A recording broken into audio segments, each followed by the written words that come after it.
What's going on, family? Welcome back to Israel's Movie Reviews. It's been a while. But thank you for clicking on my channel and thank you for being with me and rocking with me. And today we're going to be discussing Thor, Love and Thunder. Wow, where to start? This movie, I was so looking forward to this movie from pre-production to when it finally first got into production. And man, when I went in and saw this, it's hard to say. It was enjoyable, but I felt empty. Thor, Love and Thunder does attempt to explore different themes of love and loss. They do great things by introducing the Mighty Thor and putting Thor on a journey himself through self-discovery, which I thought was pretty cool. Different take on Thor. However, it sadly doesn't work as well as I hoped. It doesn't work as well as it should have. I feel like the pacing was way too fast. I felt like it was rushed. This movie, it feels like every 5 to 10 minutes there was a joke, actually, that didn't hit. Sometimes it's hardly ever funny. I love Taika Waititi as a director. I think he's put on some great movies up to now, actually. I was really shocked with this one because this one is such a departure from Thor Ragnarok. Here Chris Hemsworth is, to me, in my humble opinion, still going strong as Thor, but the extreme goofiness that he's given, or maybe that was just a part of the script, obviously, since it's a Taika Waititi project. He loves to dive into comedy along with some kind of seriousness. But man, Thor was a little too stale, a little too goofy for me. I wanted Thor, especially in this movie, man. You could tell Chris Hemsworth really bulked up to be Thor in this film, and I thought it was going to be for, obviously, right, presumably the reason we all thought, right, he was going to kick ass and this and that, and he does, but he's just a little too goofy for me in this one. Comes off like a cartoon. Natalie Portman, to me, has never been better in this character. I'm happy that they brought her back, and they actually had a really interesting storyline with her. I'm not going to get into it because I don't want to spoil, but if you do follow or did follow the comics, then you know exactly what happens with her character. And I felt like that was something they definitely lost. They could have did such a better job with that storyline. This whole movie could have been essentially that comic.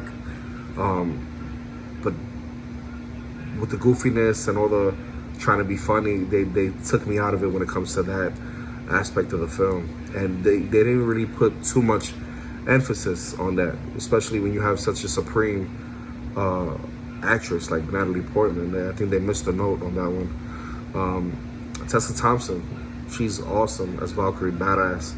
You can tell she really put in the work. Not only an excellent actress, but she actually, she fit the role perfectly. Even though in this movie she doesn't really get much to do, unfortunately. That's what amazed me, Such a badass character like that, you had to give her more to do. Taika Waititi massively, to me, overstood his welcome here as the character Korg, which a lot of people don't know. He actually plays Korg. And Korg is actually one of my favorite MCU characters. He's actually funny, comes off charismatic, but he did a little too much with the character. And I think he overstood his welcome in this one. And he becomes, I don't want to say, but he becomes pretty annoying after a while, And it's fast. It's not like that it dragged. No, it's like, damn, again. So these trying to be Joe funny, But one of the positives is Christian Bale. He's one of the better MCU villains with a good motivation and unsettling presence about him. But you're let down, not by his character or anything like that, because I think he knocked it out the ballpark, but he gets a limited screen time also. If this movie would have delved in that aspect also with Natalie Portman's character and her backstory, and then Gorr and why he's doing the things he does, he comes off very similar to Killmonger. He's one of those villains where he's a badass, but he does kind of have reason to why he's doing the things he does. There's people that are going to be for him, And obviously there's gonna be people who be like, look, I feel for you, but you still doing fucked up things. And, you know, I feel like, you know, Taika's, you know, direction, on the other hand, you know, was stronger in this movie, but there's some nice visual imagery. The cinematography, I think, was beautiful. This is one of the most beautiful MCU movies you're gonna see. You know, the color palette that he chose, the very vibrant colors, but for the most part, the MCU throughout this movie was pretty great, and you know, it's still present throughout, you know, the MCU. The CGI is very inconsistent in this movie from start to finish. You can tell a lot of the flaws.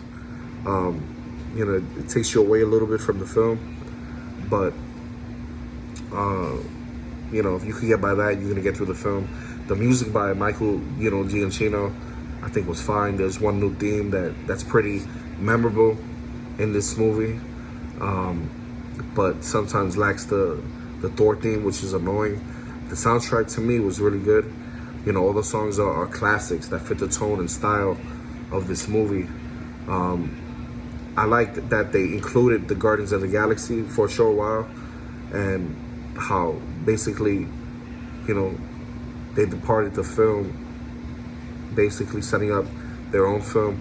I liked all that cohesiveness, but at the end of the day, this movie didn't do it for me. It felt like a 2-hour SNL skit, honestly. You know, throughout the full movie length, most of the film to me was poorly delivered. The comedy did not hit. You know, during the first scene, you know, I wondered if I was in the right movie, the right theater, because they had more of a serious tone than many of the other Marvel movies. It starts off that way, and unfortunately, shortly after, you know, you encounter Gorr the God Butcher, the movie pretty much disintegrates, you know, immediately. Not because of his introduction or anything like that, because the movie launches into this fully ludicrous mode, you know what I mean? I found myself rolling my eyes a little too much in this film. You know, the jokes came off hideous, you know? There were a lot of Guns N' Roses music in this, which I'm a fan of theirs, but it was a little too much. The introduction of Thor's goats, and they had a particular scream. When you do see the movie, you're gonna realize what I mean. That happened a little too often. There's too much that should have been shown, but it occurred off screen, and there's things that I really wanted to see, like Gorr killing the various gods, for example. Spoiler alert. If that's a spoiler, for the most part, you're not gonna see it. You just know that he did what he did. I often wanted more from the movie, and also wanted the movie to pretty much end quickly at the same time.